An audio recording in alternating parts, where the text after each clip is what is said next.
The big disgrace, waving your banner all over the place. We will rock you. Thank you. Thank you. Thank you. You're too kind. Thank you. It is so great to be among all you beautiful right-wingers.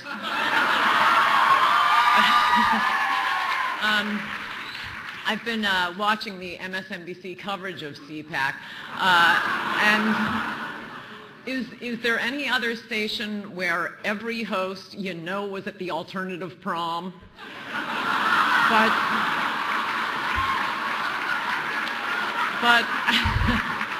But apparently they think you're not hip and good-looking enough. That's from the alternative prom crowd. Speaking of which, I will be debating Bill Maher in New York, Boston, and Chicago, March 9, 10, and 11, if any of you can come.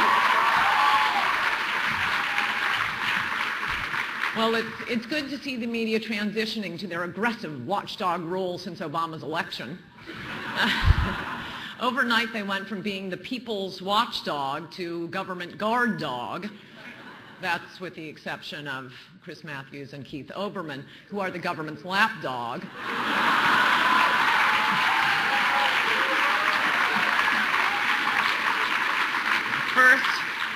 First Time magazine compared Obama to Jesus, so I lost a bet. Liberals do know who Jesus is. Boy, egg on my face. But as the leader of 12 apostles, even Jesus had more executive experience than Obama.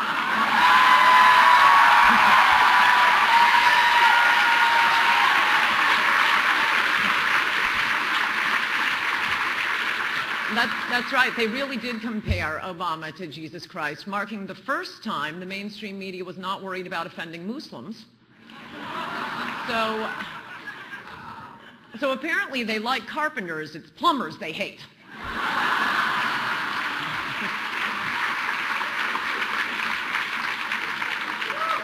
The Jesus analogy was in a Time magazine piece by Nancy Gibbs. And keep in mind, this was Time magazine's hatchet piece on Obama.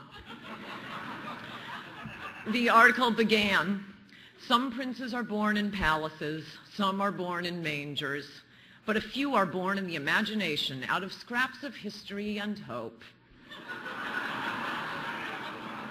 Translation, the Democrats finally won an election. Congratulations, Democrats. Though, like the virgin birth, the Democrats winning any election is something of a miracle. Having pulled off their rather mediocre 53% to 46% victory, liberals can't stop boasting about their new baby boy. On Thursday, Obama took his first step, and on Friday, he appointed Rahm Emanuel, White House Chief of Staff. Isn't he adorable? And this morning during bath time, I could have sworn he used his first word, entitlement.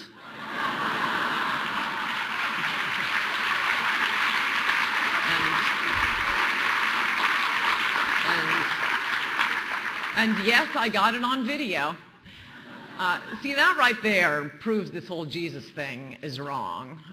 Would the baby Jesus have had a play date with Damien?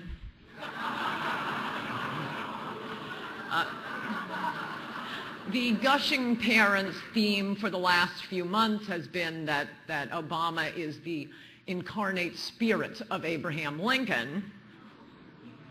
So I guess it's the end of Obama's honeymoon with the press. He's not Jesus anymore, he's just Lincoln.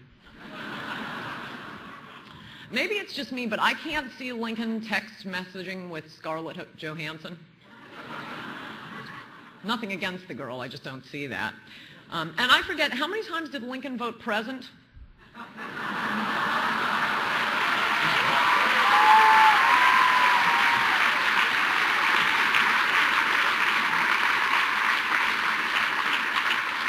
Obama voted present more than 100 times. In fact, the only time he wasn't present was when Jeremiah Wright was giving one of those hate-filled sermons. If the press really thinks Obama is Lincoln, they ought to treat him like they treated Bush, because that's how they treated Lincoln. His critics compared Lincoln to an ape. They called him an illiterate baboon. If only Al Sharpton had been around, Lincoln would have known he was a victim of racism.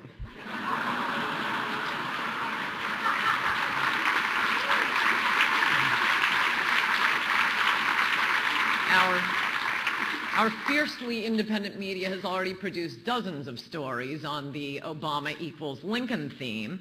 Why back in Illinois they're still talking about the fist bump Abe gave Mary Todd the night he wrapped up the nomination. It was a big night for Mary Todd. She was finally proud of her country.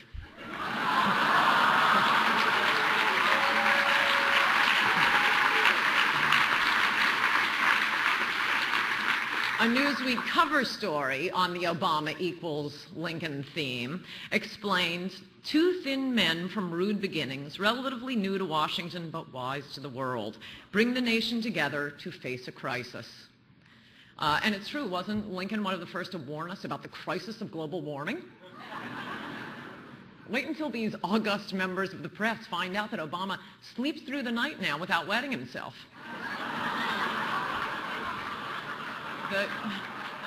The one thing every liberal on TV seems to know about Lincoln is that he put rivals on his cabinet.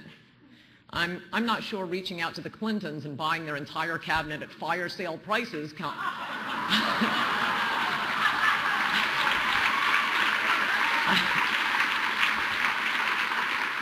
I'm not sure that constitutes reaching out to rivals, but I guess it has a better ring to it than reaching out to has-been also-rans. To be fair, Obama is the person now most likely to put to have poison put in his coffee by Hillary, but that's only because Bill Clinton stopped eating and drinking around Hillary years ago. Even what was supposed to be so wonderfully new and fresh about Obama, his message of hope and change and bringing people together are all just the same old political cliches. What most people said about Obama is, it's new, it's fresh, but is it substantive? I say, but is it new? Obama's basic message, as Teddy Kennedy said when he endorsed him, was bringing people together. I've heard that speech from politicians since I was about 9 years old. Even Richard Nixon, who did not like the schmaltzy stuff, gave a speech after he won the 1968 election, and he talked about being on the campaign trail and looking out and seeing a little girl holding a sign saying, "Bring us together again." Has anyone ever run for president on a campaign theme of despair, the status quo, and driving people apart? Okay, besides Ralph Nader.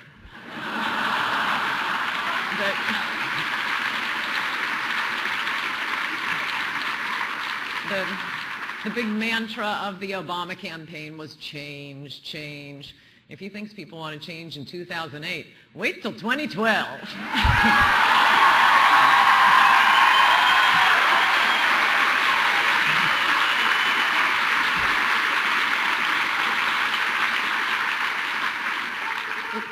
Here are a few campaign quotes you might recall.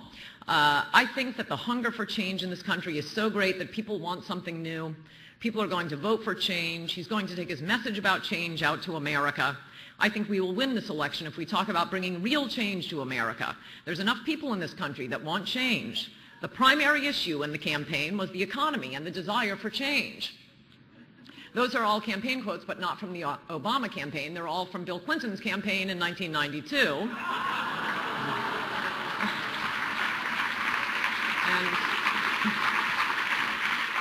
And of course, Bill Clinton's signature line was, "I still believe in a place called hope," which narrowly beat out the runner-up signature line, "You better put some ice on that."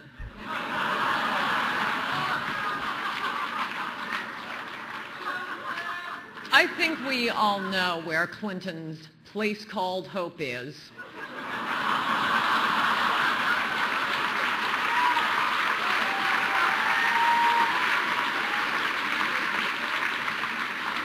Anywhere Hillary isn't. Democrats finally won an election 12 years after their last win, when Clinton won in 1996, and they're proclaiming the end of the Republican Party. I don't think I'd be hanging the mission accomplished